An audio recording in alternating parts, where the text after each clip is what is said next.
Aquarius, we'll now be having a look to see what's coming up around this connection that you'll share with this person, what we can learn about your relationship, and any advice for your relationship or for you when you're dealing or connecting with this person. So let's lay out a few more cards with the Rider-Waite deck and see what comes up around this relationship. Okay, your next love. What kind of a connection are you going to have with them, Aquarius?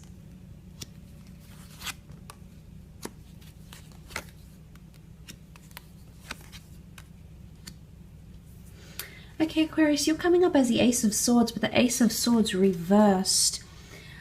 Somehow I think that it might be a connection that you're not necessarily prepared to fight for, or you're not going to put in as much effort as this person might. There is an excitement here with the King of Wands and the Ace of Wands, which would indicate that there is some sort of opportunity here. But Aquarius, it could be that you're going to come to a place here with the Ace of Swords reversed because you are the Swords. And straight away that makes me think that you might not necessarily feel like this is a connection worth fighting for. Or in fighting for this person, you could in turn push them away. It's a very odd sort of situation that has come up in the cards. Now you do have two aces, and it could indicate that this is a relationship that may take at least 2 attempts to get off the ground. So there could be a separation in the works here for you to both work on yourselves, go separate ways, and then reunite and come back together. So the King of Wands, there's a very strong attraction that will exist within this relationship, but it's an unsettled energy. Okay, the King of Wands isn't, it would indicate to me someone who's not maybe ready for the solid commitment. It could be someone who doesn't really know what they want from you. So it's a little bit in between, potentially a little bit back and forth. But the King of Wands isn't, he sort of gets excited about other things. He's easily distracted. He's not really on course. So I think it is someone who wants a fresh start, a clean slate of a relationship, but their actions are going to prove otherwise. And their actions could be a little bit inconsistent. I don't normally read the King of Wands as an inconsistent figure. I just think he's very excitable. He's interchangeable. He likes to do things. He likes, he gets distracted by a lot of things. So this is someone that could be easily distracted in the relationship, or someone who at times will act a little bit unsettled. But you're not going to be short on passion or lust. Ace of Wands often resembling a phallic symbol. So lust, sex, intimacy, I think that's going to be big for the both of you. But notice there's growth, there's vegetation from the Wands, so there's lessons here. This next love of yours, Aquarius, there's a lot of lessons for you to grow and learn from, because this is growth, this is fertility, sprouting. So this is the planting of a lot of seeds. There's going to be a lot of firsts in this connection, Aqua. A lot of firsts for yourself and this person. And seeing this, I think there's a lot of karmic lessons that come into play here for you. Karmic lesson to do with this person and this relationship, and a lot of self-growth. The Eight of Pentacles is here. This is a relationship that's going to take hard work. A lot of work, a lot of investing, but Ace of Swords is reversed. I mean, it could be, it could indicate another thing. When I see the Ace of Swords reversed, it indicates there's either a no need to fight for what we need to, or there's no desire to fight for what we feel we need to. So it's either one of the two. Some of you Aquarians may come to realize that you're not bothered, or you're not invested enough to fight for this love and fight for this relationship when it does get a little bit unsettled, which at times it will. For others, it could indicate something different. For example, that Ace of Swords could very much indicate that things could happen fairly effortlessly, but I'm seeing it's more the former rather than the latter. But I think for some, you will come to experience that with the Ace of Swords.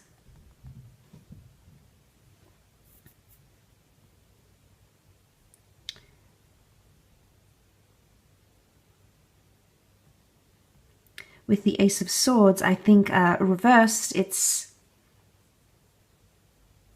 the crown is upside down, the sword is upside down. It's just something may not necessarily sit well with you. I don't know if this is this unsettledness, The Eight of Pentacles, I don't know if there's going to be a lot of conversation or concentration or focus on career for either you or him or her. But there's something that could get in the way, something work-related that could get in the way of this relationship flourishing somehow.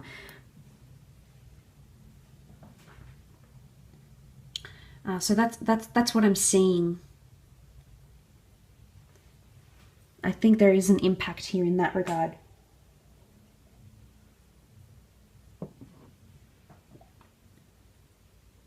The two aces, two attempts. I mean, Ace of Swords can also be the removal or the cutting out of things. And like I said, this person, I think, has already eliminated or cut out certain things in order to get their love life in order. So I would think that's a good thing they're bringing to the relationship. Because for a lot of you, I don't think this person is coming in with a lot of baggage. And I think this is going to appeal to you. I do. I think it's going to make things easier, but it also could make things more surface level or make things more lighthearted rather than intense or very deep. So that could also be the case, Aquarius. But let's have a look and see what the advice is for you. Aquarius, what is the advice for you?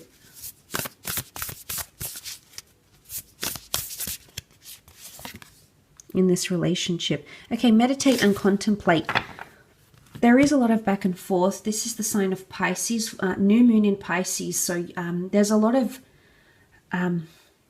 you're going to be sort of toying with yourself on whether to stay or go, Aquarius, and it's important you get yourself into a more fixated position, because this back and forth is not going to be healthy for the relationship. It may be you, it could be them, but I think the advice for you here is meditate and contemplate. Before you make any big decisions or change direction or change how you feel about this person, you need to think more deeply about things. Pisces is a very emotional energy. It's almost like an emotional roller coaster. So for some of you, you might have to sort of grasp and wrestle with your emotions and sort of confront them much more than you previously have, Aquarius. Because I do feel like there is an opening for things to become deeper. New moons indicate new starts. So this might be this relationship could kickstart a new way of you falling for people. So it's going to take this person and this love for that to happen, Aqua. But I think when it does, there's two fishes here. So maybe you could both, I think there's in one aspect, you'll both be a little bit dual. And they did have that Two of Pentacles underneath. So there could be a bit of back and forth here that you may have to deal with amongst yourselves. But think very deeply and discuss things deeply together in detail, in depth, before you make drastic decisions that affect you or the relationship, Aqua. I think that's important. Okay, we've got surrender to the divine, full moon. This is about having trust, having faith. Oh, I've actually got two cards there. This is about trust and faith, surrender to the divine, full moon. Divine can speak of fate, serendipity. It's almost like the universe is going to push for this relationship in a way, or the divine, your spirit guides, your angel guides, call them what you will. You may feel like there's a higher calling, there's a reason why this person has been brought to you.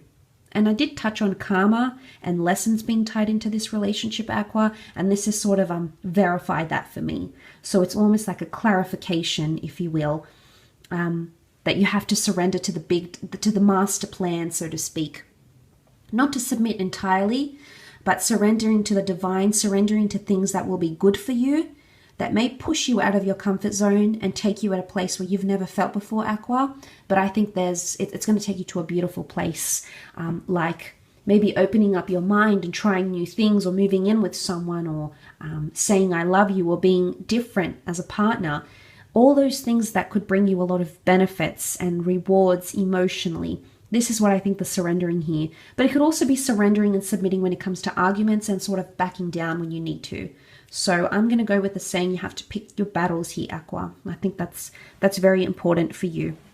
And it's a full moon, so it's in order to end unhealthy cycles or end certain behaviors, there might have to be surrendering or submission on your part in this relationship. You also have hold your vision. Okay, so This is an element of stubbornness, okay, and sort of contradicts surrendering, because when we're holding our vision, we're fixated on something. And you can see that we've got a fixed moon here. So holding your vision is very important, Aqua. You have some ideology already coming into this relationship of how or who you want this person to be. And I think the tough part for you is this person living up to the dream or the idea or the vision that you had, and you shouldn't let go of that. Okay, it's important to keep those values and to keep the vision that you had for yourself, because I think that's indeed very, very important to you, and it's something that you're going to need to hold on to. Okay, holding your vision. This is important to keep your opinion true, I think, in arguments, in values across the relationship. This is, you're fixated on something here. And sometimes you have to stay fixated and not so wishy-washy here, Aqua. So that could be a bit of a challenge here for you. Let's see what else comes up. Last card, what's the advice for Aquarius? Okay, don't let pride get in the way. Okay, there could be a lot of pride in this relationship. This is Leo energy, protectiveness, possessiveness, pride, ego, full moon in Leo. So it's almost like ego inflation, either for you or for them, and this is something that you're going to have to sort of back down on. It could be that you might clash with this person in some ways, and I do think you share a lot of similarity because of air traits. But if you let pride get in your way, it could be destructive to the relationship. And it might be that, again, I'm going back to the saying where you'll have to pick your battles. At the same time, yes, you need values and expression, etc. But I do feel like there could be certain situations where a prideful comment or a prideful gesture or their lack of can cause a bit of ruffles in the relationship. So pride is the big thing you're going to have to deal with. Either this person's pride or your own pride. So there's a lot of self-reflection. I think it's almost like you're going to be like a mirror is going to be placed to you. And you're going to see a lot of your own qualities in someone else. And it's going to really make you think about the way you conduct yourself, Aqua. So very interesting reading indeed, but I will leave it at that. So thank you for watching, Aqua.